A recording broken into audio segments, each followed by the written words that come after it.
prédicateur, pasteur Alain Ouvrard. Thème, les 5 pierres.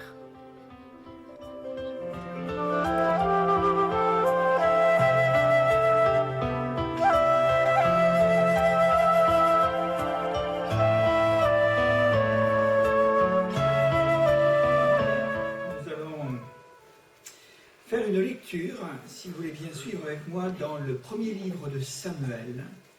Premier livre de Samuel, chapitre 17. Voilà. Alors, ça se situe dans l'Ancien Testament, pour ceux qui ne seraient peut-être pas familiarisés.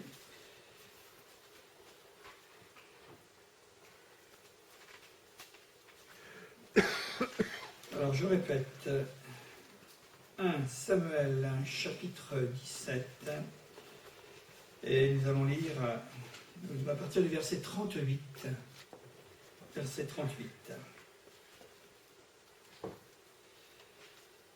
Alors c'est une histoire que tout le monde connaît. Si je vous parle de David et Goliath, ça vous rappelle peut-être quelques souvenirs. Saül, c'est le roi d'Israël. Saül fit mettre ses vêtements à David. Il plaça sur sa tête un casque d'airain et le revêtit d'une cuirasse. David ceignit l'épée de Saül par-dessus ses vêtements, ses habits, et voulut marcher, car il n'avait pas encore essayé. Mais il dit à Saül, « Je ne puis pas marcher avec cette armure, je n'y suis pas habitué. » Et il s'en débarrassa. Il prit en main son bâton, choisit dans le torrent 5 pierres polies, et les mit dans sa gibecière de berger et dans sa poche. Puis, sa fronde à la main, il s'avança contre le Philistin. Alors, pour revenir un petit peu sur cette fameuse histoire, c'est Israël qui est en guerre avec l'ennemi de toujours, les Philistins. Et parmi ces ennemis, il y a dans l'armée des Philistins un homme d'une taille considérable. Il s'appelle Goliath. Et nous voyons que, en quelque sorte, il tient tête aux soldats d'Israël. Et personne n'ose l'affronter. Et on connaît l'histoire, vous pourrez la relire en ouvrant tout à nouveau votre Bible et au chapitre tout simplement 17, vous reverrez un peu cette situation. C'est très intéressant parce que c'est toujours l'illustration que la loi du plus fort n'est pas toujours la meilleure. Et si vous voulez, peut-être on peut le décliner d'une autre manière. C'est peut-être ceux qui sont sans apparence, ou sans force, ou sans puissance, qui ne sont pas forcément à chaque fois les vaincus. Alors, dans ce que nous avons saisi de cette fameuse histoire, nous voyons à un moment donné David se lever, aller voir le roi Saül, en disant, puisque aucun des soldats d'Israël, même parmi les héros, personne ne veut affronter Goliath, moi je vais y aller. Alors on sait que David, c'est vraiment un petit bonhomme, c'est un adolescent, il ne connaît pas grand-chose à la guerre, et il va tout simplement dire, c'est moi qui vais aller vaincre ce géant. Et de fait, tout le monde est étonné, le roi va essayer de le dissuader en disant, mais tu n'es qu'un enfant, qu'est-ce que tu veux faire? Alors David va réagir, et il va dire, mais moi, parce que je suis un berger, et quand il y a l'ours ou le lion qui vient pour égorger les brebis dans le troupeau de mon père, je le chasse, ou je le tue, tout simplement. Donc je n'ai pas peur. Je suis un garçon courageux. Alors, voilà que Saül va avoir un petit peu de commisération pour David, en pensant que David a perdu la tête, aller affronter un homme si grand, un homme si puissant, que c'est inconcevable. Pour le roi, la partie est perdue d'avance. Il va en faire qu'une bouchée, Goliath, de David. Alors il va lui dire, tu vas prendre mon épée, tu vas prendre mon armure, ça sera déjà une protection. Et au bout d'un certain temps, alors David est revêtu de tout cet harnachement de soldats, et puis au bout d'un certain temps, il veut marcher, mais il s'aperçoit qu'il ne peut pas marcher avec tout ça. Le casque est trop grand, l'armure, là, il est complètement perdu dedans, l'épée, elle est plus haute que lui, comment peut-il finalement, eh bien là, aller au combat. Alors il va laisser tomber tout cela, il va se débarrasser de tout cela, et alors à ce moment-là, il a eu une idée géniale sur laquelle nous allons parler ce soir. Il a pris en main son bâton, il est descendu dans le torrent auprès duquel il se trouvait, il a pris 5 pierres polies, et il les a mis dans sa gibecière de berger et dans sa poche. Et vous avez lu avec moi. Puis, sa fronde à la main, il s'avança contre le Philistin. Alors, je ne vais pas aller plus loin vous pourrez lire la conclusion de tout cela, parce que c'est vraiment David qui a vaincu.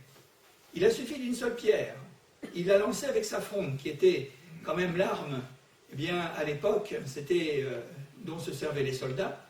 Et en plein front, Goliath est tombé mort. Et ensuite, eh bien, David lui a coupé la tête. Alors ça a été un exploit qui est resté jusqu'à nos jours, puisqu'encore aujourd'hui, on connaît l'histoire de David et de Goliath. Et c'est encore proverbial, puisque souvent même dans notre langage aujourd'hui, on parle encore de David et Goliath. C'est-à-dire le plus faible qui a vaincu le plus fort. Et ça reste, et ça fait combien de temps? Ça fait 2800 ans, en gros, et peut-être même plus, peut-être 3000 ans. Donc, voilà pour le résumé. J'aimerais simplement rappeler qu'il s'agit de 5 pierres qui sont polies. Vous savez, une pierre qui a été polie, c'est une pierre qui a été frottée contre les autres. Et au bout d'un certain temps, toutes les aspérités ont disparu. C'est ça une pierre polie. C'est quand même plus agréable de serrer dans sa main, et nous sommes au bord de la mer, ici, et on a des belles pierres sur la plage. Alors, vous en avez de toutes sortes, toute nature même, et c'est quand même plus agréable de serrer une belle pierre qui a été bien lissée, bien polie, qu'une où il y a des aspérités qui peuvent vous blesser finalement. Alors on comprend que ces pierres, alors il les a choisies. Il les a choisies et puis ensuite, il les a mis dans son sac. Et courageusement, avec la foi qui le caractérise, il est allé justement devant son ennemi, devant Goliath. Je crois que ce que je voudrais dire tout de suite, c'est que David n'est pas parti au combat sans rien. Il avait sa fronde, il avait ses 5 pierres polies, il les a mis en poche, et il avait son bâton, mais il y avait quelque chose qui faisait la différence, qui était certainement une arme de dissuasion et une arme de puissance, c'était sa foi en Dieu. D'ailleurs, quand il se présentera devant Goliath, qui va le regarder comme une puce, comme un chien, d'ailleurs c'est écrit dans le texte, il dira, mais tu viens avec moi, tu viens devant moi, mais je veux en faire de toi que finalement une bouchée. Et David lui répondra, il lui dira, mais moi je viens vers toi au nom de l'Éternel des armées, et je te tuerai. Il n'avait que ça, mais c'était amplement suffisant. Alors, pour nous dire qu'avec la foi, avec 5 petites pierres qu'il avait gardées sur lui-même, dont une suffira, mais les 5 pierres, nous voyons que c'est toute une image que j'aimerais développer devant vous.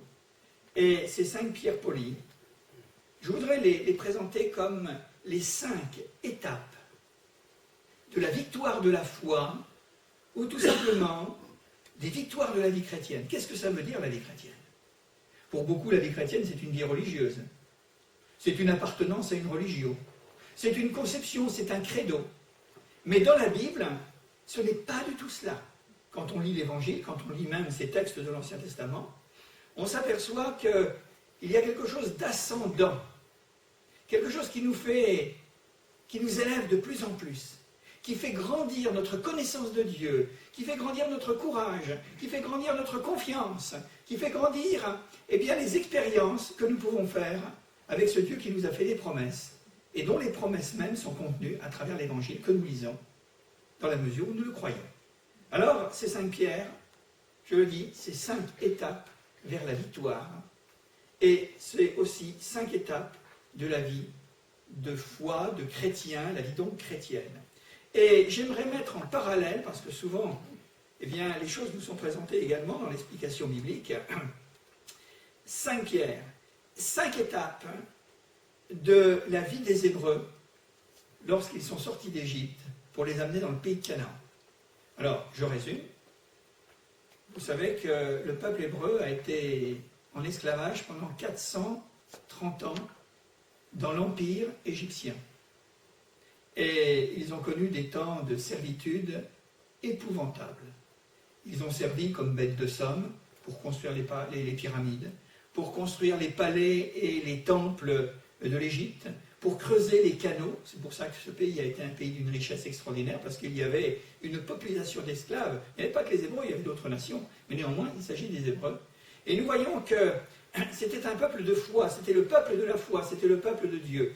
Et nous voyons que à travers les temps, eh bien, un moment est venu à travers et sous l'instigation d'un grand homme biblique, qui est Moïse, le peuple d'Israël est sorti.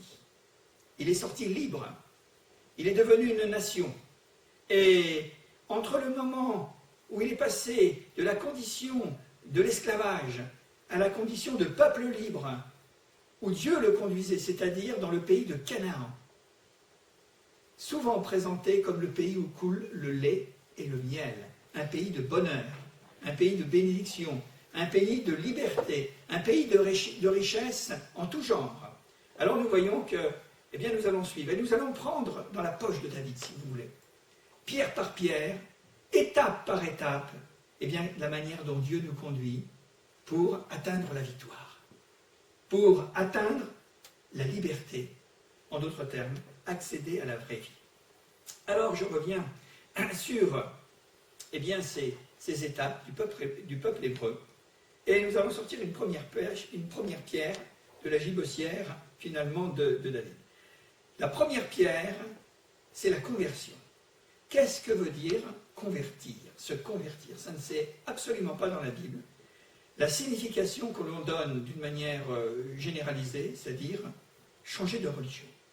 Le mot conversion, ça veut dire tout simplement changer de vie. Ou, avant de changer de vie, changer d'avis pour changer de vie. C'est-à-dire que je marchais dans cette direction et je me suis aperçu que je faisais fausse route et maintenant je prends la direction vers convertir. C'est un terme militaire d'ailleurs. Hein? Demi-tour, droite. Voilà. Vous avez compris ce que ça veut dire. Même si vous n'avez pas fait votre service militaire. Donc, ça, c'est la première pierre, la conversion. Elle est essentielle et fondamentale pour tout homme. Il ne s'agit pas d'une appartenance à une religion par le baptême des enfants. Non, dans la Bible et dans le Nouveau Testament, vous verrez que tous les hommes qui ont suivi Jésus, ils se sont fait baptiser en tant qu'adultes, en pleine connaissance de cause et des faits aussi. Donc, première étape, la conversion. Mais cette conversion, c'est un peu à l'image des Hébreux, quand ils étaient esclaves en Égypte et qu'ils sont arrivés à leur affranchissement sous la houlette de Moïse. En quelque sorte, ils ont changé de vie. D'esclaves, ils sont devenus des hommes libres. D'adorateurs de toutes ces idoles qui peuplaient l'empire d'Égypte, ils sont devenus des adorateurs du vrai Dieu, le Dieu d'Israël, leur Dieu en quelque sorte. Dégagés de toutes ces superstitions, de ce paganisme, de toute leur misère, de toute leur souffrance. Et ils ont dû à ce moment-là sortir du monde de l'Égypte. Comme un homme d'aujourd'hui, qui représente cette première pierre, eh bien il sort du monde avec tout ce qu'il peut y avoir finalement d'esclavage, à commencer par le mal et le péché, à commencer par toutes les addictions qui font que les hommes eh bien, se rendent bien souvent très malheureux, mais ne peuvent pas s'en sortir. L'alcool, la drogue, enfin, toutes sortes de choses. C'est comme un pharaon qui domine sur les gens, sur les hommes. Et ils peuvent crier, mais il semblerait que les chaînes et les liens ne tombent pas. Et ça, c'est l'image finalement d'Israël. C'est l'image de ce que l'Évangile nous apporte aujourd'hui, c'est que nous passons d'un monde à un autre. Nous passons d'un état à un autre état, et nous marchons vers la liberté. Vous savez, ça a été quelque chose d'extraordinaire, parce que la conversion d'Israël, c'était que Pharaon les a laissés sortir. alors qu'il était complètement résolu à les garder comme esclaves dans son pays. Il a fallu que Pharaon capitule sous l'autorité de Dieu. Et puis à un moment donné, ils se sont trouvés dans une situation extrêmement difficile, un passage difficile de leur conversion, qui a été le passage de la mer Rouge. Ils avaient devant eux une mer. À droite et à gauche, c'était le désert à perte de vue. Derrière, c'était les armées de Pharaon qui les prenaient en tenaille pour finalement les jeter dans l'eau. Alors ils étaient perdus.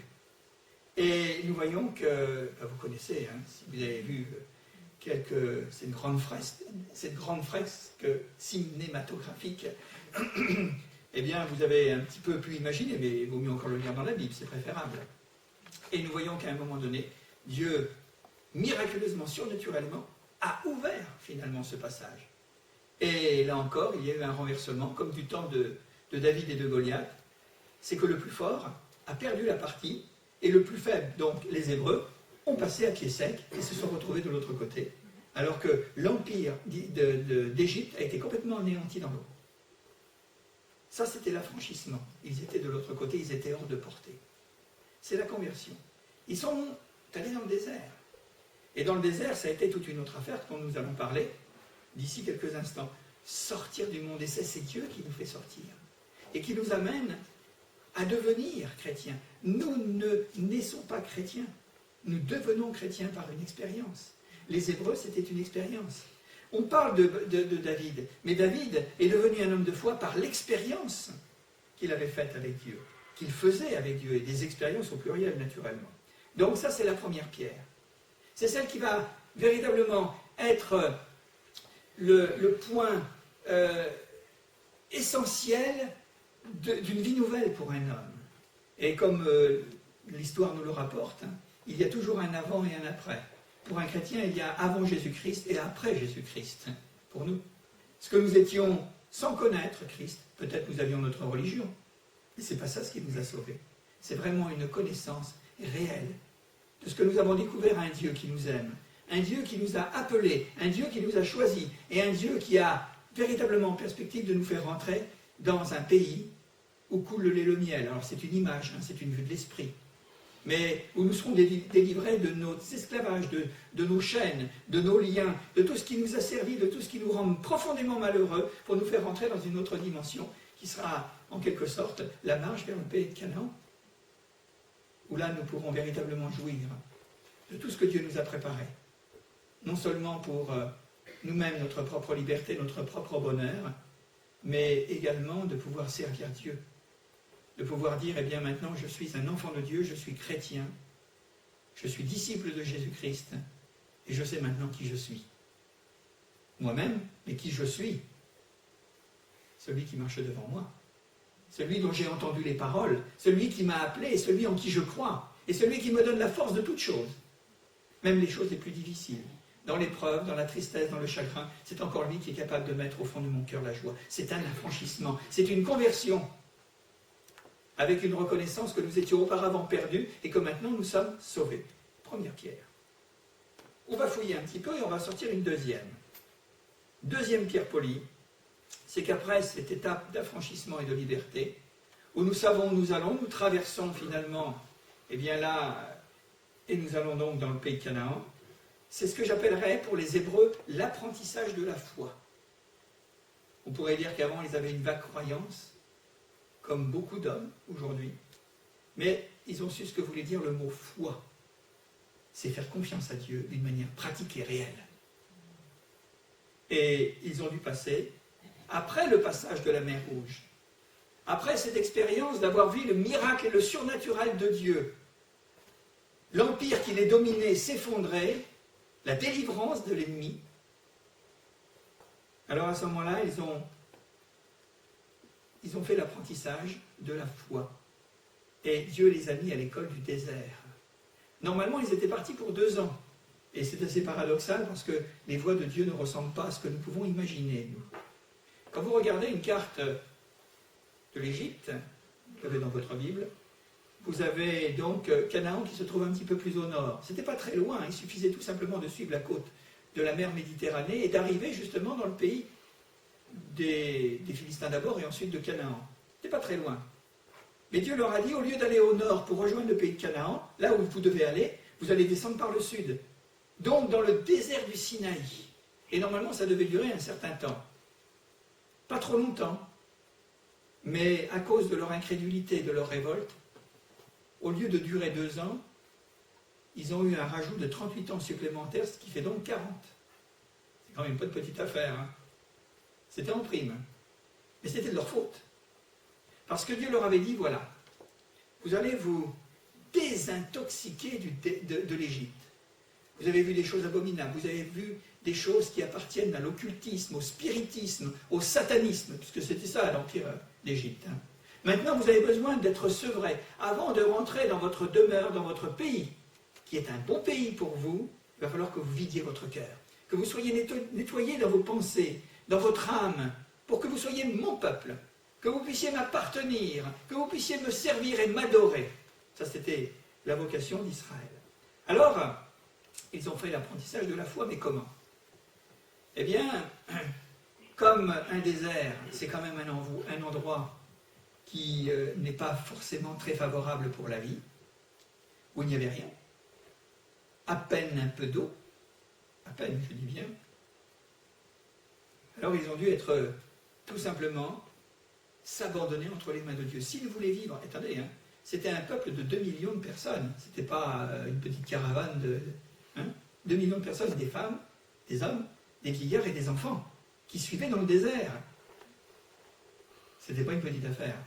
Et dans cet espace aride, dans cet espace torride, où il n'y avait rien du tout, la seule chose qu'ils avaient où ils pouvaient espérer, c'est de compter sur la grâce de Dieu. Et Dieu leur avait dit, vous allez rentrer dans le désert, avant de rentrer dans le pays de l'abondance où coule le lait et le miel, mais vous allez passer par un sevrage, par un apprentissage, par une école divine. Et vous allez rentrer dans ce désert, vous allez apprendre ce que c'est que la vie par la foi, mais vous ne manquerez jamais de rien. Vous ne manquerez pas d'eau, vous aurez le pain qui était la manne, ils voulaient manger de la viande, Dieu leur a donné des cailles, ils avaient besoin de telle ou telle chose, Dieu leur donnait. C'était une vie dépendante, complètement et totalement. Ça, c'est la deuxième époque de la conversion, ou tout simplement de la vie chrétienne, étape. Voilà. Et nous voyons que c'est ce que nous vivons lorsque, après avoir découvert le Seigneur qui nous a libérés, qui nous a sauvés, qui nous a pardonnés, eh bien nous rentrons comme parfois dans une forme de vie. Au départ, nous le sentions si près. C'est lui qui nous a délivrés de l'Égypte. C'est lui qui nous a fait traverser nos mers rouges. C'est lui qui a écroulé nos montagnes. Et puis à un moment donné, plus rien, c'est le désert. Et c'est là justement où nous sommes exercés à lui faire confiance. Et il s'est passé une chose, c'est que les Hébreux, au lieu de faire confiance à Dieu, on en reverra ça dans le dernier point, se sont révoltés.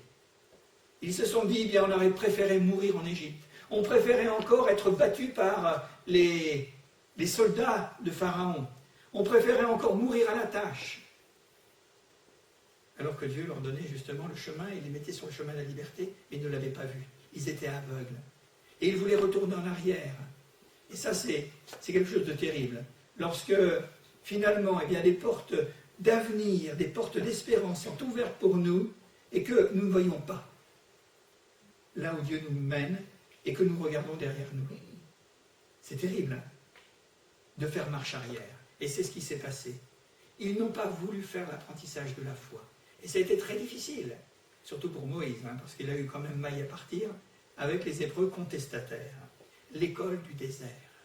Il ne faut pas se décourager dans l'école du désert, parce que Dieu est beaucoup plus près qu'on ne le pense, même si on ne le sent pas.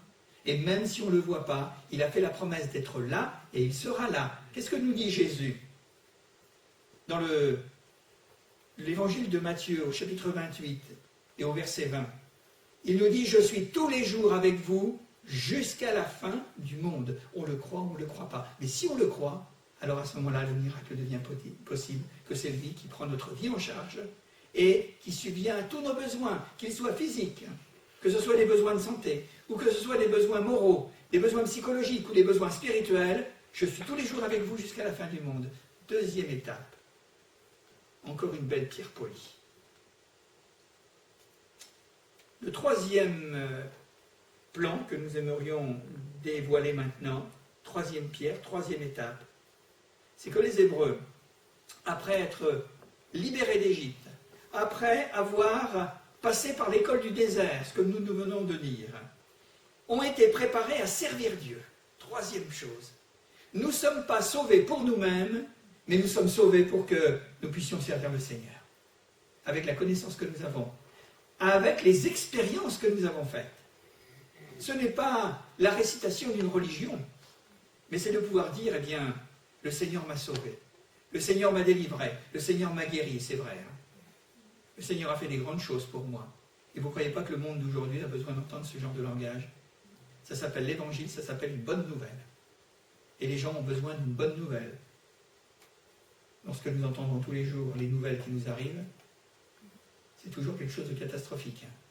Même la météo n'est pas au rendez-vous, sinon pour le jour de la Pentecôte.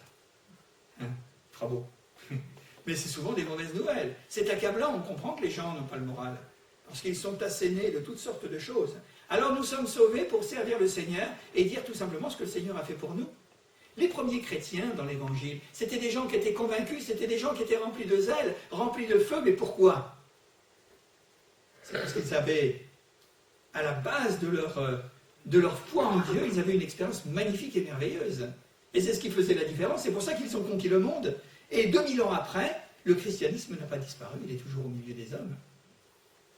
Et Dieu sauve encore aujourd'hui. Jésus est mort pour nos péchés, mais il est ressuscité, il est vivant. Alors servir Dieu, je reviens. Et Dieu leur avait dit, dans le désert en particulier, vous n'allez pas rester inactifs. Moi, je pourvois à vos besoins si vous me faites confiance. Mais vous allez me servir. Et Dieu a eu cette idée géniale de leur faire construire le tabernacle, la tente d'assignation. Alors quand vous lisez les livres historiques, ou les livres du Pentateuque, c'est-à-dire les 5 premiers livres de la Bible, vous verrez que Dieu leur a donné un ouvrage considérable à faire.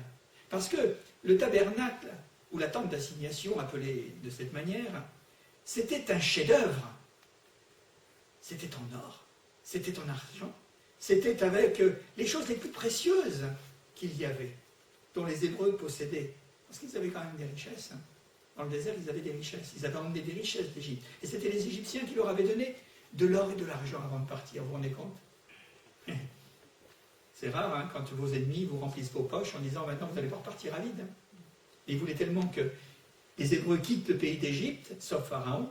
Eh bien, il leur a dit maintenant, allez, on vous met à la porte, mais vous n'allez pas repartir à vide. Et toutes ces richesses qui sont sorties d'Égypte ont servi, non pas à construire le veau d'or, parce que ça a été une catastrophe, c'était véritablement le plongeon magistral dans l'idolâtrie, mais de construire ce temple qui voyageait avec les pérégrinations du peuple. Mais c'était véritablement un chef-d'œuvre. Et Dieu avait suscité parmi le peuple d'Israël, et parmi tous les hommes finalement, des artistes, des artisans. Et Dieu avait mis son esprit pour construire ce chef-d'œuvre qui était la tente d'assignation. Pour nous dire encore aujourd'hui, pour nous, après l'affranchissement, donc la conversion, après l'apprentissage de la foi, à marcher pas à pas avec Dieu en lui faisant confiance, Dieu nous appelle à le servir. Pourquoi Jésus a-t-il pris 12 hommes avec lui? Il en a fait ses disciples. Qu'est-ce qu'un disciple? Qu'est-ce que veut dire le mot disciple? C'est celui qui est assis au pied d'un maître et qui écoute les enseignements. Pour qu'ensuite, ayant été enseigné, il le dise à d'autres. Et aujourd'hui encore, quand un homme se convertit, quand il sort de sa misère, quand il a véritablement la foi dans son cœur, quand il est passé par l'école de la foi, alors à ce moment-là, il peut servir Dieu. Il le sert d'une manière très simple. Dieu ne va pas forcément nous envoyer là, aux extrémités de la terre pour être missionnaire. Il y en a qui partent. Il ne va pas forcément nous donner un ministère pastoral ou autre chose. Mais on peut le servir d'abord dans notre propre maison, en rendant un bon témoignage dans notre milieu social, professionnel ou autre. Et nous sommes et nous devenons à ce moment-là des ambassadeurs. C'est un beau titre, ambassadeur. Hein. C'est une belle fonction, parce que je représente mon pays à l'étranger. Et nous sommes des ambassadeurs du royaume de Dieu, du du royaume des cieux, et notre roi, c'est Jésus. Et nous parlons de ce qu'il y a dans ce royaume. C'est un royaume de paix, c'est un royaume d'amour, c'est un royaume de vérité, de justice. Rien à voir avec le royaume de la terre et des hommes. Donc nous servons.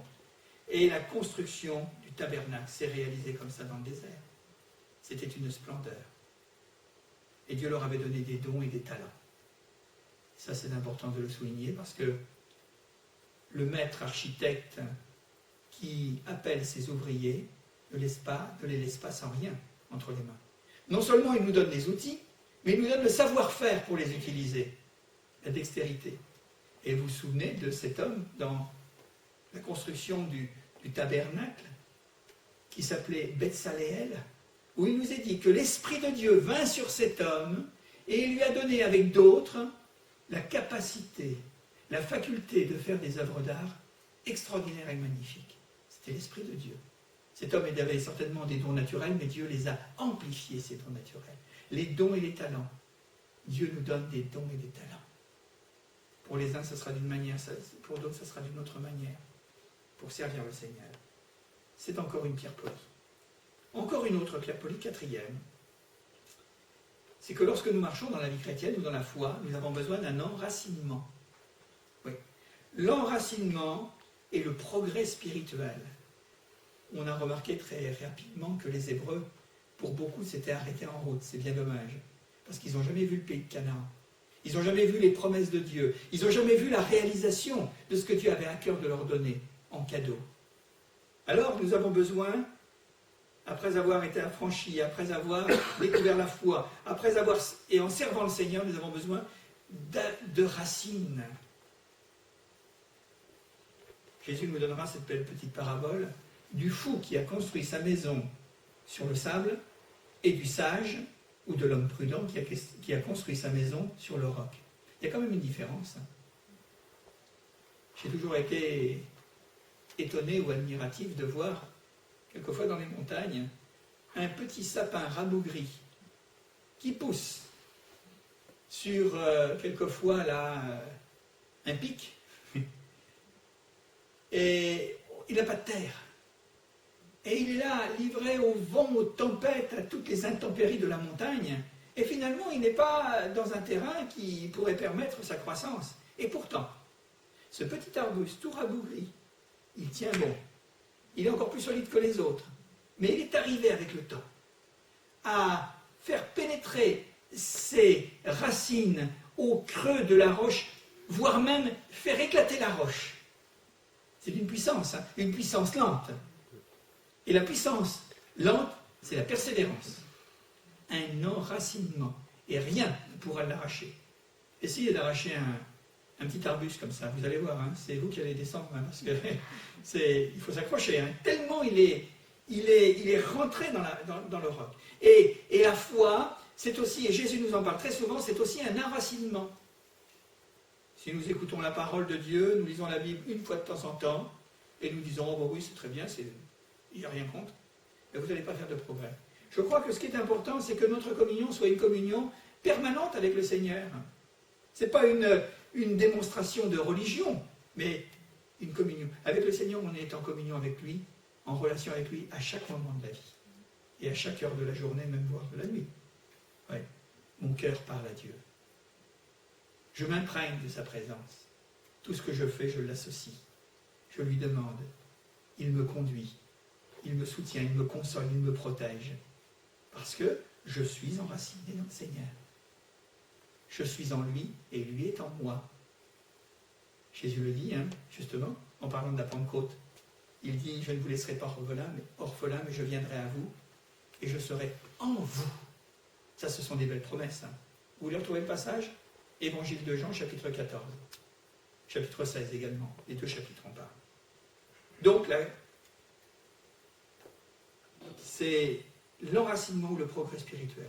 Écoutez, il y a un bon moyen pour croître et pour se développer spirituellement. Vous savez que les Hébreux, quand ils ont été faire le tour en Égypte, comme ça, Dieu leur a parlé dans le désert. Et qu'est-ce qu'il leur a donné au mont Sinaï? Il leur a donné sa parole. Moïse est monté sur la montagne pendant 40 jours. Et il a reçu les tables de la loi. La parole de Dieu, la volonté de Dieu, les commandements, vous les connaissez en substance. Hein.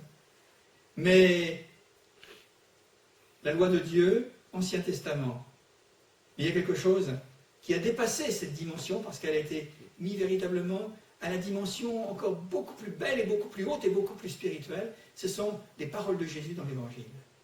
Ça, c'est la parole de Dieu. Et si je me nourris de cette parole, c'est une véritable nourriture. Elle va construire ma vie, elle va construire ma foi, elle va m'apprendre, finalement, cette parole à faire confiance à Dieu en toutes choses. Elle va me libérer de mes peurs et de mes craintes, à commencer par la peur de vivre ou la peur de mourir. Et cette parole, elle va me rassurer, elle va me consoler. Écoutez ce qu'il nous est dit. Enracinement dans une bonne terre, dans un beau terreau, comme Jésus en parlera dans une parabole, la parabole du semeur. Écoutez, il dit, voilà, dans Deutéronome, voici, c'est Dieu qui dit ça à Israël, voici les commandements, les lois et les ordonnances que l'Éternel, votre Dieu, a commandé de vous enseigner, afin que vous les mettiez en pratique dans le pays dont vous allez prendre possession, afin que tu craignes l'Éternel, ton Dieu, en observant tous les jours de ta vie, toi, ton fils, et le fils de ton fils, toutes ces lois et tous ces commandements que je te prescris, afin que tous tes jours soient prolongés. Tu les écouteras donc, Israël, et tu auras soin de les mettre en pratique, afin que tu sois heureux et que vous multipliez beaucoup, comme te l'a dit l'Éternel, le Dieu de tes pères, en te promettant un pays où coule le lait et le miel. Et si vous lisez la suite de ce chapitre 6 de Deutéronome, vous avez tout le détail pour rendre un homme heureux, pour rendre les hommes heureux. On est enraciné dans la bonne terre. Et ce qui nous permet de croître et de grandir, c'est parce que nous nous nourrissons de cette parole. Une bonne nourriture sur le plan humain, terrestre, eh bien ça fait croître. Si elle dispense des vitamines et tout ce qui est nécessaire, eh bien on va grandir, on va vivre. Et la parole de Dieu, c'est une nourriture aussi. Et nous avons besoin, eh bien, de s'imprégner de cela. Ça, c'est la 4e pierre polie. La 5e, et je vais bientôt finir, après la conversion dont nous avons parlé tout à l'heure, donc la sortie d'Égypte. Après le passage au désert, l'apprentissage de la foi. Après le service de Dieu, Dieu nous dit, maintenant eh bien, tu vas me servir. Après l'enracinement et le progrès spirituel dans la parole de Dieu, il y a nécessairement, quand un arbre a été planté, alors il fait des feuilles, il fait des fleurs, et après il y a un fruit. Un chrétien, c'est pas un homme qui porte le nom de chrétien, c'est pas un chrétien de nom, c'est un chrétien qui l'est réellement, avec un fruit. Et Jésus nous le dit bien dans le Sermon sur la montagne, vous les reconnaîtrez à leurs fruits. Si l'arbre est bon, le fruit sera bon. Si l'arbre est mauvais, le fruit sera mauvais. Donc, le christianisme, la foi, notre appartenance à Jésus-Christ, le nom de chrétien que nous portons, parce que chrétien, ça vient de Christ, alors à ce moment-là, nous portons un fruit, et ce fruit est la preuve d'une vie nouvelle. La vie nouvelle. La 5e pierre polie, ça. Être une nouvelle créature. Être une personne qui a été changée, totalement transformée par Dieu. Au lieu de la haine, c'est l'amour. Au lieu de la tristesse, c'est la joie. Même dans les épreuves. Et puis tant d'autres choses. Et cela, c'est la 5e pierre. Jésus a dit, si vous vous aimez les uns les autres, c'est ainsi que le monde reconnaîtra que vous êtes mes disciples. Si vous portez beaucoup de fruits, c'est ainsi que le monde saura que vous êtes mes disciples. Donc, on ne reconnaît pas aux paroles. Ce n'est pas les paroles, on peut toujours dire des beaux mots et vivre autrement. Mais vivre notre vie. Et ça touche le caractère, et ça touche finalement notre identité profonde. Avoir un cœur nouveau. Je prends simplement l'exemple bref de cette 5e pierre polie, les révoltes d'Israël dans le désert. Dieu leur avait dit, écoutez, moi je vais prendre soin de vous. Je vous emmène dans un pays où vous serez heureux. À chaque fois, les Israélites se révoltaient. Il nous est dit, et Israël murmura, et Israël murmura. Continuellement dans les textes. Il n'était jamais content. Il était toujours rempli d'amertume, rempli d'aigreur, et il murmurait continuellement. Et ils sont tombés dans la révolte. Dieu dira plus tard par le prophète Ézéchiel, « Je vous donnerai un esprit nouveau et un cœur nouveau. » C'est ça ce que Dieu veut faire finalement. Alors Israël, avant de rentrer dans le pays de Canaan, a fait la démonstration d'une révolte et d'une rébellion permanente. Je voudrais signaler quelque chose que nous comprenions bien ce soir. Il y a une grande différence entre un esprit de critique et une pensée critique. Écoutez bien. Israël avait un esprit critique. Les causes, c'est parce qu'ils avaient peur, et ils avaient peur parce qu'ils n'avaient pas la foi, ils étaient incrédules, ils ne faisaient pas suffisamment confiance à Dieu. Alors ils se révoltaient dès qu'ils avaient soif en disant « Seigneur, eh bien donne-nous de l'eau ». Dieu leur a dit « Mais je vais vous en donner, mais restez calmes ». Et puis toutes sortes de choses comme ça. Et ça les amenait à être méchants, ça les amenait à juger impitoyablement, ça créait dans leur attitude du mécontentement, et puis ils pleurnichaient, ils s'apitoyaient sur eux-mêmes, ils avaient oublié qu'ils avaient un Dieu qui était un grand Dieu qui pouvait faire des choses extraordinaires et miraculeuses, et ça ils l'avaient oublié. Alors ils s'apitoyaient sur eux-mêmes, et ils vivaient non pas dans la progression, mais dans la régression, et dans la restriction de la vie. Ce qu'il voulait dire, c'est que Dieu voulait faire de grandes choses avec eux, mais eux, ils faisaient exactement le contraire. Dieu ne pouvait rien faire avec eux parce qu'ils étaient dans cet état d'esprit, dans cet esprit critique. Je dirais même que c'était un état d'esprit. Ce qui veut dire que c'était quelque chose, c'était une permanence, c'était quelque chose de constance chez eux. Et il y a une des choses que Dieu veut nous délivrer, les uns et les autres, après être sortis d'Égypte, si vous me suivez, après avoir fait l'expérience de la foi, après ou dans le service de Dieu, après un enracinement plus ou moins réussi. Dieu veut nous enlever de nos cœurs, puisqu'il a dit qu'il changerait notre esprit, un cœur nouveau, un esprit nouveau. C'est que Dieu veut nous délivrer parfois de cette tendance innée que tous les hommes ont lorsqu'ils sont mécontents, lorsque les choses ne vont pas comme ils le pensent, aussi vite, dans l'impatience ou dans toutes sortes de choses. Il veut délivrer les hommes d'un esprit critique. Cette faculté, cette réaction que nous avons toujours, eh bien là, de dire « Ah, ça ne me plaît pas, ceci, cela et celui-ci, et celle-là, etc., etc. » Jamais rien trouvé à notre goût. Ça, c'est l'esprit critique. Par contre, la pensée critique, nuance, elle est toujours circonstancielle. Je veux dire qu'il y a des situations qui sont présentées, et elle est utile pour corriger, pour redresser, pour rétablir la vérité. Et là, ce n'était pas une pensée, on pourrait dire critique qu'ils avaient, mais ils étaient toujours en contestation. Rien ne leur convenait aux Hébreux. Et c'est le contraire. Parce qu'une pensée ou la pensée critique, elle affûte l'intelligence et le raisonnement. Ouais. Elle nous donne de réfléchir et de dire, oui, mais bon, c'est vrai que ça ne rentre pas dans le cadre de ce que j'avais pensé, c'est peut-être en dehors de ce que j'ai l'habitude finalement de voir, mais peut-être qu'il y aurait quelque chose de meilleur. Alors que les Hébreux, c'était toujours quelque chose de nouveau avec Dieu.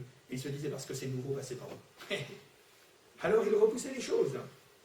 Parce que cette pensée critique dont nous parlons, eh bien, elle stimule, je l'ai dit, l'intelligence, le raisonnement, l'examen des faits et des situations. Et ils auraient dû dire, mais si Dieu nous conduit, si Dieu nous a promis, c'est qu'il va nous emmener jusqu'au bout. Et ça ne rentrait pas. Parce que cette pensée critique, elle fait progresser et témoigne de l'amour et de l'intérêt du bien des autres. Voilà la grande différence. Et ce n'est pas défendu. Jésus n'a jamais eu un esprit critique, il a eu une pensée critique vis-à-vis des pharisiens, vis-à-vis de tous ceux qui étaient peut-être à batifoler dans toutes sortes d'égarements, dans le péché, etc. Mais en leur tendant la main, pour leur dire, vous n'allez pas rester comme ça, moi j'ai quelque chose de meilleur, j'ai quelque chose de supérieur, vous n'allez pas continuer à vivre dans votre médiocrité, j'ai une vie supérieure à vous donner. Et c'est bien la grande différence. Et ça, c'était vraiment la caractéristique des Hébreux dans le désert avant de rentrer dans le pays de Canaan, là où coule le lait et le miel. Je termine maintenant simplement. Je prends ce texte dans Marc et ça nous servira de conclusion, parce que si l'arbre a été planté, s'il fait des fleurs, il va porter du fruit, Et regardez comment il nous est dit. Marc chapitre 4, verset 26, je lis, c'est une petite parabole. Jésus dit encore, il en est du royaume de Dieu comme quand un homme jette de la semence en terre. Qu'il dorme ou qu'il veille, nuit et jour, la semence germe et croît sans qu'il sache comment. La terre produit d'elle-même d'abord l'herbe, puis l'épi, puis le grain, tout formé dans l'épi. Et dès que le fruit est mûr, on y met la faucille, car la moisson est là. Ce qui est extraordinaire, c'est qu'il nous est présenté le royaume de Dieu. On a parlé de Goliath tout à l'heure, pour aller jusqu'à la victoire. On a parlé du peuple hébreu pour aller jusqu'au pays de Canaan. On parle des chrétiens d'aujourd'hui, ou de l'homme ou de la femme qui veut véritablement devenir chrétien. Il y a des étapes. Et Dieu a donné à chacun au moins 5 pierres dont nous avons parlé, pour que nous ne les gardions pas dans nos poches ou dans notre gibecière, mais que nous les sortions et que nous les fassions valoir. Elles ne vous feront pas de mal, ces pierres. Elles sont polies. Elles ne vont pas vous déchirer, mais il faut les utiliser. Et vous les utiliserez comment? Eh bien, par la foi. Tout simplement par la foi. Et écoutez, le royaume de Dieu est quand un homme jette de la semence en terre. Et la parole de Dieu, c'est une semence qui est jetée dans vos cœurs.